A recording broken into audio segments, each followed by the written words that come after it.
1212 everybody, my name is Radio, this is Ashari TV. Kora subscribe kuri channel yacu ya YouTube, ukore like kuri page yacu ya Facebook kugira uzurabona video tugushirirako umwanya ku wundi, nahandi uzobona exclusive interview atari kuri Ashari TV, nahandi uzobona professional interview atari kuri Ashari TV. Kuri Ashari TV kabisa nta burofu tugiye kubahigira za nkuru za stories ziriko zira trendinga kuri social media kabisa, turaguruka kabisa ndakubwira yuko kuri Ashari TV ni fire kabisa, ntahandi ni kuri Ashari TV twamaze kwigira kabisa kubahigira za stories zanyu twagiye kuraba yakinye muri Indundi TV kabisa, ni comedy yaliye hit ya trendize kuri social media kabisa, tugiye kumuraba aho asanzwe aba.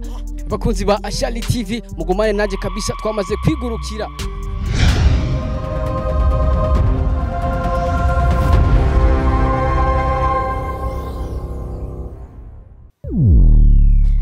bakuzi ba Ashari TV mwamaze kubyibonera kabisa, twebwe naho hoba hugaye kabisa ebana duca mu gihome, mwabonye twamaze kwishikira mu rupango kabisa, hari hugaye ariko ntahomenya iyo twaciye muri Ashari TV twe turaguruka iyo tugiye guhiga za stories ziriko zira trending, iyo tugiye guhiga ba bantu kabisa bari hit, mwabona twamaze kwishikira mu rupango ntawuza aho twaciye. Tugende kabisa cameraman, tugende mwana twamaze kwishikira kabisa mu rupango aho wasanzwe aba. Bakunzi ba Ashari TV twe turaguruka iyo twagiye guhiga story, turaguruka kabisa habe hashaki hugaye duca mu bihome. Bakunzi ba Ashari TV murabona twamaze kumushikira wa mukobwa wacu Momo yakinye muri ya timu ya kabisa. Bite none wabaciye bakunzi ba Ashari TV je nababwiye kabisa kuri Ashari TV turaguruka twebwe, muraguruka kwe none ko nigeze ndababura twe turaguruka. Bakunzi ba Ashari TV mwavyiboneye yuko twebwe nta umenya iyo twaciye kabisa, twebwe turaguruka bacake ibishasha kabisa kabisa. Bakunzi ba Ashari TV murabona ko ari ibintu bitangaje kabisa kuba hugaye ariko ugasanga twageze indani. Bite rero namahoro bakwitwa none we ntunze dushaka kubwira abakunzi ba Ashari TV abatakugenda kundi, ariko dushaka kubwira abakunzi ba Ashari TV batakuzi witwa gute? Je nitwa Momo kabisa. Ni Momo kandi ebana yakinye kabisa comedy ya trendize kuri social media. Ya comedy byageze gute kugira ushobore guparticipa mu njya? Ntabwo vyagenze neza ko surumva ukuntu bikubwira, vyagenze byanyene nk'abandi bakina bisanzwe. Vyaciye he kugira ushobore gukinana ba mutima kabisa, abantu tuzi bubatse izina muri 2-5. Donc nibigoye mugaye cyane iyo ni vie privée yiwanje, ukuntu twashoboye gukina gusa ndumukinyi nyine muri bo kujya nyene kujya kwabandi kabisa. Dushaka ubwire abakozi ba Ashari TV gukina comedy niki kintu principal bisaba kugira ushobore gukina comedy ushobore kuryoha atasoni. Mbwe tuzi yuko benshi iyo bariko barakina cinema usanga batabigaragaza kuri face, wewe vyageze gutegura ushobore gukina bien atasoni, byageze gute?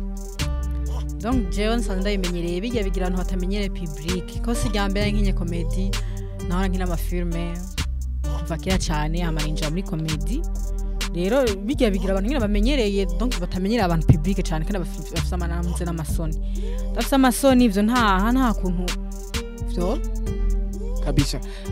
Wamenye ryari ko ufite talent yo gukina comedy? Donc namenye muri 13 uko 14 uko. Video ya mbere wakoze wayikoze ryari?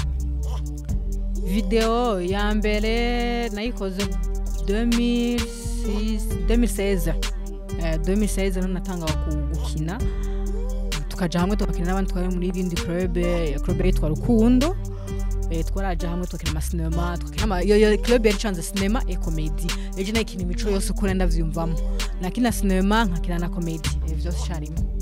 Dushaka ubwire bakuzi ba Ashari TV vyagenze gute kugira ushobore kuja muri team ya mutima? Byarakoroheye canke byarakugora?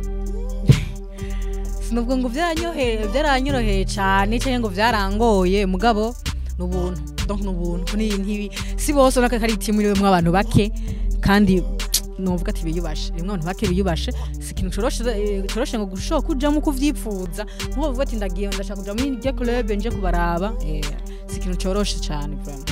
kabisa bakozi ba Ashali TV murumva ko atari ibintu byoroshe kabisa kugira ushobore kuja muri team ya Mutima. Dushaka rero dusubiye inyuma gatoya, dushaka utubwire kubera iki ariwe wahiswemo gukora muri ya comedy kabisa ya trending sana kuri social media. Byageze gute kugira abari wewe bahitamo kabisa? Gituma nk'ivyo vyomenya Mutima nje niwe vyomenya kuko hari igihe baguvuga ati isene katuyihe wewe turabe ko yo kubera. Rero bayiguhaye uwo yayiguhaye deja afise impamvu bayiguhaye wewe nyine ubwi wawe kandi ari nkuko yekuye wundi akayiharise byari gushoboka mugabo sinovuga ngo gituma yampisemo niki ikoje yambye ati jahayo kine. Uwo vyakiriye gute umaze kubona ari we uhiswemo ngo ube ukine mw'ijya sinema mu gihe ku ruhande hari abandi bakobwa navuga yuko bakashijwe, wowe wavyakiriye gute kuri we? Jewe je navyakiriye neza kuko narabonye ko atakurabira kuko iyo ujura kina isene utaboneka canke ukina umaze kina amasene menshi utaboneka tume wowe hari ikintu cyozo mu mutima kumenga ko kirakubuza amahoro ariko barabira ngo ninaka ngo amazigiye kinini ngo ninakazwi ngo ninakagize na uwari wese baramuhita mutingukine ni nkuko uza kubona iseni kinyecisha kandi Mutima hari iseni gakina kanusu kandi Mutima hari donc ntibarabira ngo ninaka ngo amaze kwandika izina ngo yo yishobora nawe uragerageza ukaraba kwishobora kabisa. Dushaka ubwire abakozi ba Ashali TV nibihe byiza wabonye muri timu ya Mutima? Ni vyinshi donc ni vyinshi kuko bari mu bambere bakunzwe ari mu bambere abashaka kuba bo kurikiranwa ni vyinshi vraiment nakunzemo vyinshi kuko donc cyambe n'ubuntu afise ubuntu. Turabizi yuko abakozi ba Ashali TV ahari ivyiza ntegera habura nibibi nibihe bibi wabonye muri timu ya Mutima? Timu ya Mutima nta kibi ndakibonamwe vraiment nta nakimwe vraiment ndabona ngo sinobabeshe aya. Dushaka ubwire abakozi ba Ashali TV nibihe bintu umaze kuronka biciye muri talent yawe yo gukina comedy uvuga ati je ivyo nageze ko ni ibi muri talent ya? Ni ibintu byinshi vraiment sinadandagura ni ibintu byinshi cyane kweri ni ibintu byinshi kwako yuko ikintu kikakwinjiriza ntumenya ngo maze kubikuramwe kuko abari byinshi nubwo niho kazi kawe uri ubukora rero kazi kawe kaguha ikintu uba wifuza abari ibintu byinshi niho bidandagura ngo bimare kuko no mwanya nico kintu nkora. Dushaka rero ubwire abakozi ba Ashali TV nikiye kintu wicuza ko waragiye gukina comedy? Nta kintu nicuza ko nta kintu kibi kiramba ko ndikora nkina comedy oya nta kintu nicuza ko muri comedy kabisa. Nka Momo bavuze ijambo comedy nka Momo wumviki?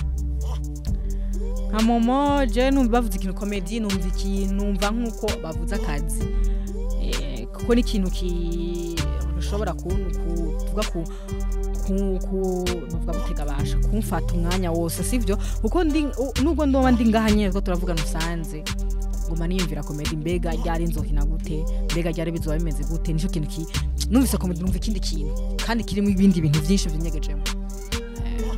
Abakozi ba Ashali TV mwavyumviye kabisa ibintu ari karatwije. Dushaka rero ukinire scene ntoya abakunzi ba Ashali TV ushobore kubakinira aga comedy gatoya ahanyene. Bakunzi ba Ashali TV dushaka dukinire kabisa agasene abakunzi ba Ashali TV kugira barabe talent yiwe kabisa. Abakunzi ba Ashali TV bashakura ba talent yawe kabisa sene hanyene oya na sene bakinira aga comedy gatoya nka 30 seconds. Oya reka nibagende kuri Ndundi TV baze babirabe ko oya abakunzi ba Ashali TV bashaka ubakinira agasene gatoya bazoba bisabe one day ikindi gihe navyitegura ko ubu sinomenya niyo waciye deja. Bakunzi ba Ashali TV nababwiye twe turaguruka muri Ashali muraguruka kwero fashe tavyo nari niteguriye. Wabonye ko hari ugaye ariko ebana muri Ashali TV naho bahugaye duca mu mpome kabisa tuba dushitse muraguruka kweri kabisa. Momo dushaka ubwire abakunzi ba Ashali TV after ya comedy nihe talent ufise turese ko? Donc je fais ma talent menshi simashaka ko yamara vraiment fise ma talent menshi nuko ntarayaserura canke ntararonka ikintu kishaka kumfasha kugenda yaseruri sindayaronka umuntu ushobora kumfasha nk'ikintu gishobora kumusupportinga kugira ngo ushobore gushika kuri ya ntego yanje ko ngiye kuraba afite amatara menshi bro. Abakuzi ba Shali TV dushaka utubwire mwizo talent ufise mu gihe hoboneka umuntu akumanaginga amenye ahahera gufata dushaka utubwire talent uvuga ati jewe after ya comedy ndafite talent yo gutwara igare imodoka dushaka le uprecise ega dejo ni by'ubujournaliste byayo no bishobora yego nabugira ngo biragoye upfa kuvuga bakunzi ba Shali TV avuze ko by'ubujournaliste yo bishobora tubaza ibibazo rero na kubaza bakunzi ba Shali TV tumuhe microphone atubaza ibibazo dejo witwa gute je nitwa Dive amazina yose Irambo na Dive ukora iki mu buzima busanzwe jewe ndi umunyeshuri wiga mu kangahe niga mu kabiri ushatse kuvuga mu kabiri gute isi man ni ikihe kintu mu bundi buzima busanzwe utari ibi by'urujournaliste ukora mu bundi buzima busanzwe ndi umuntu ari simple nta kazi nkora after ibi akunaka ni ikihe kintu wakuye muri ubu journaliste ukora ni byinshi nkuko nawe wavuze yuko wakuyemo ibintu byinshi ni byinshi sana biratuma umenyana n'abantu benshi biratuma wumva yuko uri ufere ku bantu ya ni byinshi sana ni ibintu byinshi gose example kimwe gusa gifise akamaro iki kigaragara no mu maso y'abantu example none turi kumwe nawe oya urashobora ati ara nkuka ndagenda musope abakunzi ba baninde Shali TV kanda musope telefone ashobora ati telefone niyo nakuye muri journaliste rwanda cyangwa ariko oya kabisa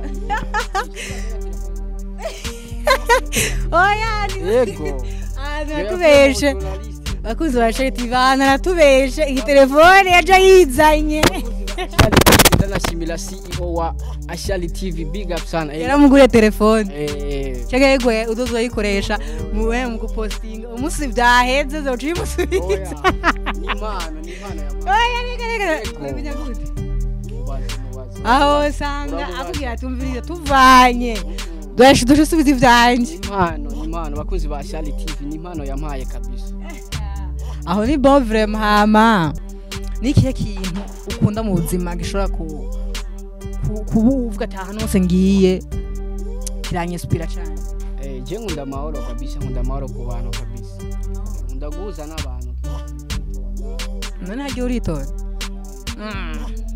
aya bavuze yuko abakera bavuze ngo umuntu wimuhaye amafaranga kamuha n'icubahiro ucubona icara bironko ucumira je nditonda sana ubwo mumeze ko nyene ngo urabona ko ndabizi rero bakuzi ba Shali TV mumaze kubyibona kabisa ntiyatubeshe arafite na talent yo kubaza ibibazo kabisa byandi twita urafite talent ndi nayo birarondegwa ikintu kicishizemo kirarondegwa ni porefore kubera ikintu utayishira hagaragara iyo talent ya biranzamwo nyene ndose ndaronka umuntu ashigikira afata ukuboko ngati iki kintu gikora yamwe noronka umuntu afata ukuboko ngati iki kintu gikore akanye ikinzira byose birakunda kabisa bakuzi ba Shali TV nikiye kintu wobwira abantu bagikengera wamuga kabisa wo gukina comedy wo gutwenza abantu kabisa nikiye wobabwira nababwira ko ntihabitaho ukundi kuntu donc bayifate nka comedy yagira twenza mu gundi mwanya irigisha kwa je tufate nk'ijya comedy y'Imakamba irigisha abantu